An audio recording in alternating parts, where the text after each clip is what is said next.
tam bolo obrovské pošpiknutie na štarte a rozdeľovač to rozhodol. Počkáme s vodou, nech si rozdeľovač vytiahne na rade.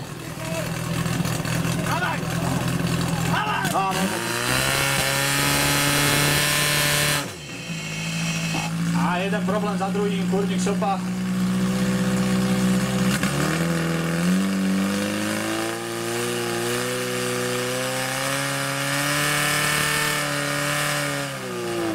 No a stránske muži majú svoj pokus za sebou. 31.629 výsledný čas.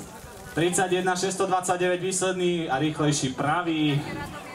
27.808 stránske muži.